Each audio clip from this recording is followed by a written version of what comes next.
From website problems to angry television ads, a lot of confusion about the nation's new healthcare system. So we sent CBS 58's Mike Stralow and John Coco to get answers directly from Wisconsin lawmakers. We got straight to the point, and it's all on the record.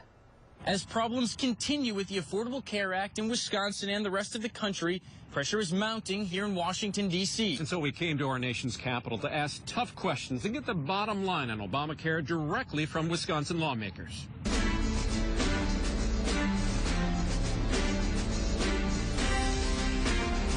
How confident are you that this bitterly divided Congress, I get the sense that you don't believe this change is needed? Will it once again be used as a bargaining chip? Their congressional offices are located on the same side of Capitol Hill. Thanks for coming out to D.C. Nice to have you. But Republican Paul Ryan and Democrat Gwen Moore couldn't be further apart on the issue of Obamacare. It's doing a lot of damage to the livelihoods of Wisconsinites. There are people who have the honest-to-God belief that these programs are just socialism. Not surprisingly, there was no shortage of passion and opinion on the topic that affects everyone in Wisconsin. In a city filled with stunning monuments and rich political history, we went in search of answers, attempting to cut through the partisan politics. Bottom line, Congressman, are you still intent on dismantling Absolutely. Obamacare? It's hurting jobs in the economy. And this is why I think we really do need to repeal this law. But when I mentioned October employment numbers were far more positive than economists predicted, Ryan replied, Imagine how many more jobs we could create if employers didn't have all this uncertainty surrounding them with Obamacare. I have to give kudos to the Republicans' negative campaign and, of course, criticisms. It has taken the focus off of the good that the Affordable Care Act is offering the general public. However, after a disastrous rollout, how many people will actually benefit from the good or suffer through the bad? Fewer than 900 in Wisconsin enrolled. Does that bother you? No, I wouldn't say that it bothers me. I've got members of my own family that need to enroll, and they just haven't done it yet. Moore encourages healthcare reform supporters to stand firm. And not let ourselves get sidetracked with the noise. You know, the rollout was bad. We'll be putting out new reforms just like those old reforms that we proposed back when Obamacare was being delivered. Ryan admits the fate of Republican reforms won't be decided under the Capitol dome, but rather at the ballot box. To your point, I think you're right.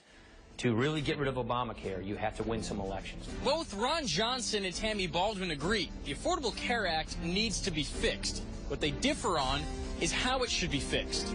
Are you displeased with the Affordable Care Act? Are you losing patience right now?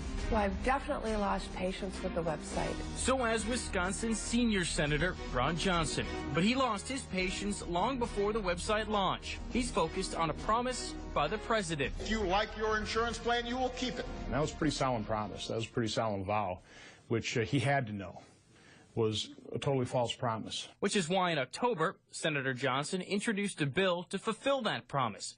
But even he admits his plan could face difficulties. You know, the problems were so far down the road of implementation, we're not going to be able to honor those promises for every American because it's really too late. Much like Paul Ryan, he sees the ultimate long-term solution as a dismantling and repeal of Obamacare. So I'm just trying to do whatever we can to limit the damage of Obamacare and see if we can't long-term preserve freedom. Hi. Jenny Nicholin from Green Bay. Oh. Wisconsin's Democratic Senator Tammy Baldwin isn't buying that. And the idea that Paul Ryan and others would simply take away people's health care and take away those protections for people is irresponsible. Baldwin admits she's disappointed with the first set of enrollment numbers, but she believes the blow could have been softened for Wisconsin had Governor Walker accepted federal dollars to set up our own state insurance exchange and to expand Badger Care. We are one of 2 states in the country that are actually kicking people off. Nearly 80,000 people in Wisconsin will lose their coverage because of the decisions that Scott Walker and the state legislature made. Shortly after this interview, Walker accepted Baldwin's request to delay kicking people out of the program.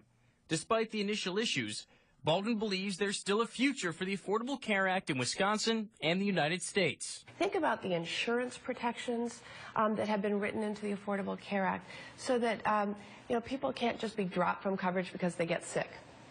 That's important. That means something. The bottom line here is that Wisconsin lawmakers are aggressively searching for ways to meet the insurance needs of Wisconsin families. Democrats see that as repairing Obamacare, while Republicans believe the only way to meet those needs is by repealing it. We are in Washington, D.C. For John Coco, I'm Mike Strelo, CBS 58 News. 2 Wisconsin lawmakers are on the committee aimed at avoiding a government shutdown. So we sent CBS 58's Mike Strelo and John Coco to Washington to see how they're doing in a Bottom Line special report. This gorgeous fall evening, the sun is set here in Washington, D.C. But there's plenty of daylight between Wisconsin Republicans and Democrats when it comes to our nation's budget. Washington is once again open for business. The tour groups and constant clicking of cameras are back. A month after the government shutdown.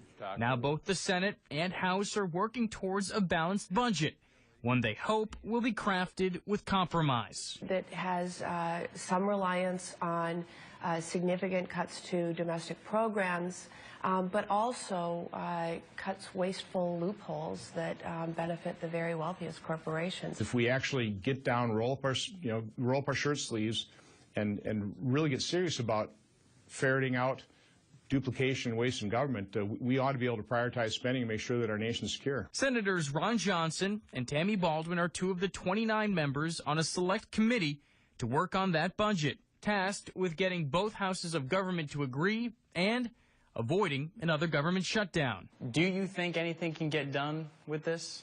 Well, I'm still hopeful, and a part of my hope emanates from the fact that everybody around that budget conference committee table says we want to avert another shutdown. But listen to this exchange when I ask both senators the same question and see how confident you really feel about real compromise. What are you willing to compromise on? Is there anything you're willing to compromise to get a deal done? You know, I think that Democrats are willing to meet halfway with Republicans on almost every issue that we're looking at. Sure, I'm willing to work with anybody who's willing to first acknowledge the problem and then work with me in good faith to fix it. And unfortunately, I just don't feel like that's being reciprocated at this point. There just aren't enough people on the other side that are willing to admit the problem. So let's get this straight. Both sides say they'll work together, but if you listen closely, neither trust they will. It's not in our interest to have a government shutdown. One of the 2 people working to bridge the partisan gap is Wisconsin's own Congressman Paul Ryan, a budget wonk and big idea guy. With so much at stake this time around, can you be just as effective in this role as a deal maker? I think so. Look, so if we focus on our differences, we're just going to do this. We'll go nowhere. So what I'm trying to do now is focus on where we have common ground. I asked Ryan's colleague across the aisle whether this group can succeed where others have failed. Based on the history of all the special committees and the special committees and the super committees and the super duper committees, that this committee will be any different. But when reminded of the local federal workers who were furloughed and students whose D.C. trips postponed during last month's shutdown, there was a glimmer of optimism. And I think that it's really important also for Democrats and Republicans to sort of rise above our own circumstances. We'll see if we can get an agreement. But even if we don't, we'll just keep government funded at current levels. We won't have a repeat of what happened I don't believe we will. in October. The bottom line is we've learned that both Wisconsin Democrats and Republicans want to avoid the damage of another government shutdown. And while it seems they're more willing to compromise, that doesn't necessarily mean that they will. We're in Washington, D.C. For Mike Strelo, I'm John Coco, CBS 58 News.